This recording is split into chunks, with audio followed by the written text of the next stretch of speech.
দান সাদকা করে।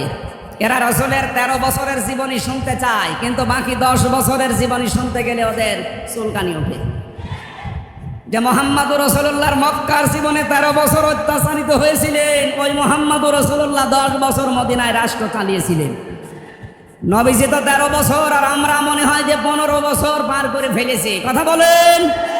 সুতরাং এই সিস্টেম অনুযায়ী এখন 10টা বছর নবীজির মতো কোরআন দিয়ে এই দেশ চলবে, আর এইটাই সবচাইতে বড় সুন্নাহ। মান তামাসসাকা বিসুন্নতি ইনদা ফাসাদি উম্মতি ফালাহু আজরুন মিয়াতি শাহিদ। আমার উম্মতের যখন দুরবস্থা চলবে, ওই সময় যদি কেউ একটা মরা সুন্নাত জিন্দা করতে পারে, তার আমল নামায় 100 শহীদ আবু সাঈদের মতো গলা কাটা শহীদের সওয়াব পাওয়া যাবে ইনশাআল্লাহ।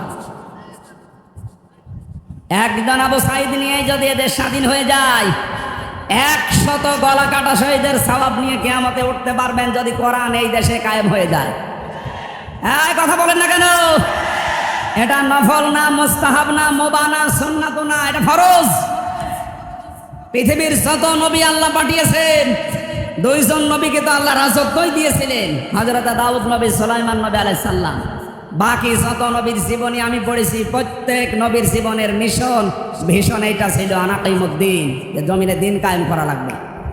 আমরা দেখেছি পৃথিবীর নবীদের